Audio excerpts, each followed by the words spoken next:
Hey guys, and welcome back to another video. Today we are going to be talking about the Promised Neverland Season 2, the first 2 episodes. Now, I watched last week's episode and thought to myself, I liked it, but I wasn't 100% sure if I wanted to review this season. Last season was so exciting and every episode was such a crazy turn. Everything was crazy, and I just didn't know whether I felt the same about it this time. And I don't know if my feelings have 100% changed since last week, now having watched episode 2, but I figured I might as well just give my thoughts. I'm not going to go beat for beat, minute after minute, whatever. I just kind of want to talk about some of the stuff anyways. Now, just to preface things, I don't remember most of the children's names. Obviously, Emma and Ray, those are whatever. In episode 2, I was reminded Don and Gilda. I recognized them, I knew them, but it's been a while since I've interacted with their characters. Watching, I guess not interacting, but I've seen their characters and I've thought about them. So I don't really know most of the characters' names, and the new characters Sonju and Mujika, I think are their names. They're cool. I like them. So last time we left off in season 1, the kids escaped, or at least most of them did. Phil stayed behind to watch over like the really young kids, but basically they burned the manor to the ground and they basically took off the wall and are just running in the woods. And at this point, they don't know what they're doing. But at some point, they start getting attacked by a demon or a monster, but it's like a wild one. It's not, based on everything that I've heard from the first 2 episodes, there are basically 2 kinds of demons. There are the ones that are like self-thinking or like self-sufficient, and they're kind of in the society. And there are the ones that are literally just basically wild animals.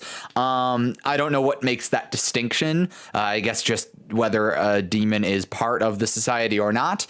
But there really aren't. It's not like there are wild humans per se, so I don't know what makes the difference between those 2. But basically, the first episode is them running away from everything scary. They get attacked by a big monster demon. They're being hunted by the society of demons. So there's a guy, well, a big guy with a giant sword, and his basically his tracking dogs, which are also demons. So that brings in the whole other thing of domesticating demons, or they domesticating themselves. But basically, that's the first episode. They get tracked. They're running through the woods at night, and everybody's scared. Ray kind of does. So this kind of starts setting up some stuff for these 2 episodes. Ray distracts the tracker so that everybody else can get away. Emma collapses because they both had their ears cut off, and she's kind of having some issues with her ear. And I forgot that both her and Ray cut their ears off in the first season.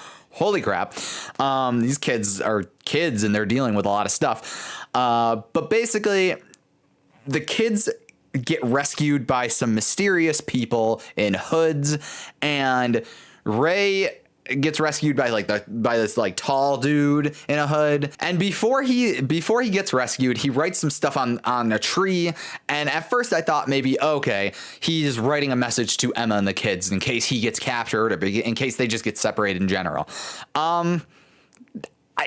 Ray, the whole thing about Ray in the first season was that he ended up being the spy for Elizabeth. And now I'm a little confused as to what his deal is, because he kind of I don't think that he's gonna stay a bad guy or anything, but he's definitely pulling some shit, and I don't like it. I feel like I'm rambling a little bit, and honestly, that's because I didn't really come into this video with a plan. I just kind of wanted to talk. So that's the first episode, is basically them running around.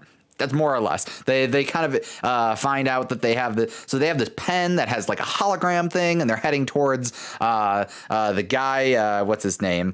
Mr. Minerva, and they're kind of trying to head towards that location on the map. At this point, they have zero knowledge. Basically, they get a whole overview of how the world works in the second episode. And they get this overview by the 2 people that saved them, Mujika and Sonju. I think that's her name. I know it's Sonju, I think. But basically, they are demons, but they do not eat humans because of their religion. They don't subscribe to the demon cult that is across the world, or half the world rather. And they more or less are just like, hey, we're down for eating any other animal, but we're not really. Their moral high ground is we don't want to eat humans. Maybe it's just like an intelligence thing. They just don't care for it. So they help the kids. They teach them about the world, plants and herbs and all that kind of stuff. They kind of give them directions on how to get out of the forest and to better keep themselves from being tracked by these hunters. But the biggest bombshell we get in this episode is the nature of the world. The kids are under the assumption that it's either a very specific thing that's going on with them and the farm and whatever, or it's that the entire world is a complete shit show and they're going to have to really, really struggle. Turns out it's kind of a shit show, and it definitely is a shit show. However, I've said that a lot. However, it turns out that 1,000 years, now the kids thought maybe like 30 years or something like that, something happened and the monster showed up or whatever. But it turns out 1,000 years prior, so like approximately 1046 or whatever, because I think it's a 2046 for them. But approximately 1,000 years prior, the monsters and humans were basically at war, and they decided, hey, we done with this shit. We're done. So you guys take half the planet. We'll take this half the planet. But in order to kind of basically make things like okay, the humans left some people for the monsters and the demons to cultivate and use as livestock, which is really, really messed up. So that's basically what the farms are.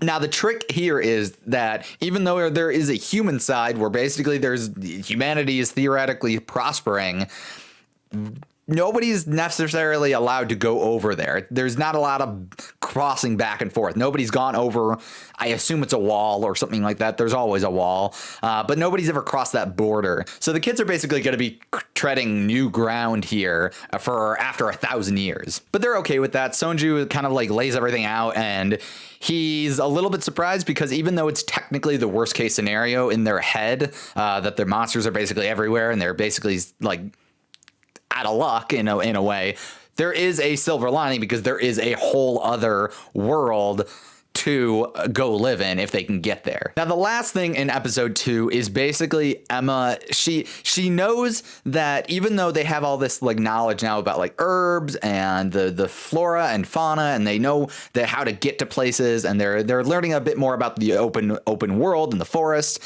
nature in general. She knows that at some point they're going to have to kill.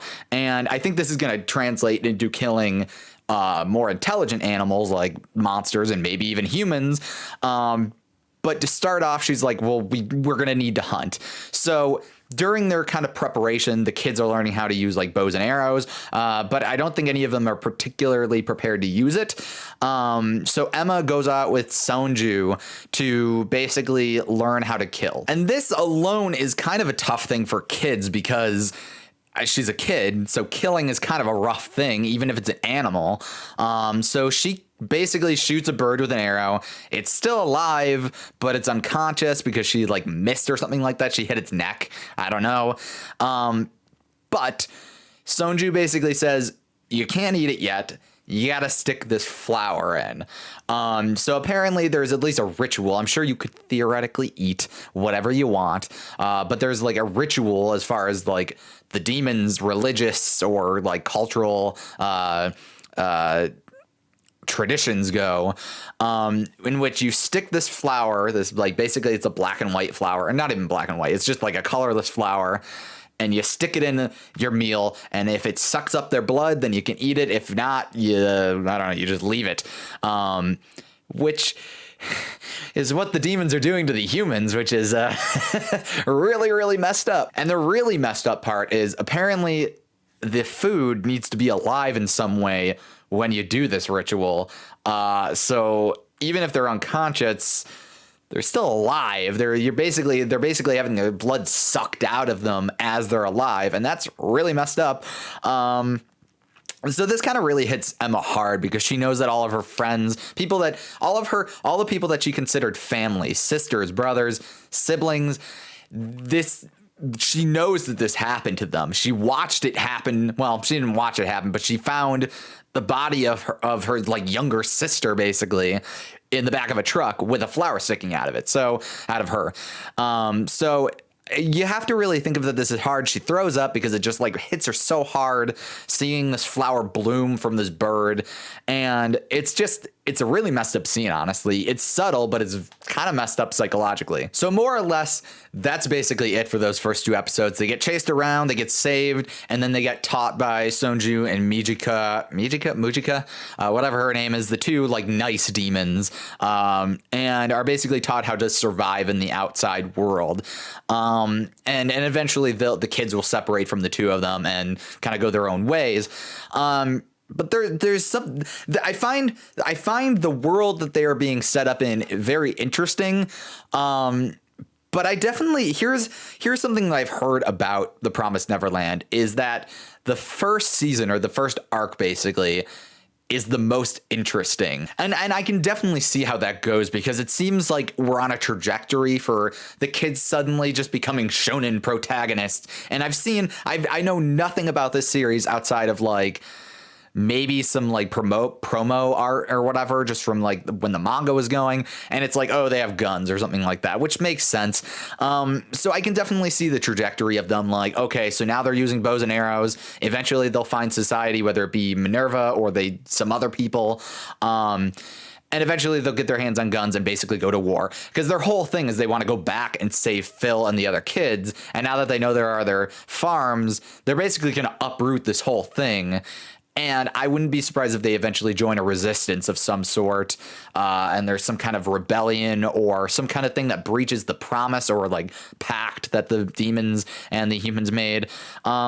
So I definitely see some real shonen stuff going on, where Emma suddenly becomes the most badass person in the world, even though she's like a 10-year-old kid, or I don't know, remember what they are, 13? Like was 13 the cutoff? Either way, kids. They're kids. So but the difference here is that they are regular kids and they're not Super Saiyans. So that's I can definitely see where this is headed in some way. But I find it interesting, and maybe I don't know if I'll make this a full-on thing, but I definitely wanted to get my thoughts out on these 2 episodes right now, right while I had it in my head. So I guess we'll see. Maybe this will be a new thing that I upload every Friday or Thursday if I can get to it when it does get uploaded onto Funimation. But yeah, that's really all. I just wanted to talk about it. It's been a while. I will say I don't think that these 2 episodes, even though there's some interesting information, I honestly don't think that they're as hype as like the first 2 episodes of the series as a whole. So that's something to consider. If we kind of go off in this trajectory of like, I'm interested, but I don't want to talk about it, that might be where we go and I stop reviewing this. I don't know. We'll see where we go, but I don't want to keep rambling. If you guys enjoyed what I had to say, make sure to leave a like. Much appreciated if you do. And if you want to see more from me, make sure to subscribe and ring the bell just so you know when I upload. And if you have any concerns, thoughts, whatever about these episodes or the series as a whole, let me know down below in the comments section. No spoilers, but let me know what your thoughts are on current events, I guess, for The Promised Neverland. I will see you guys in another video. So long.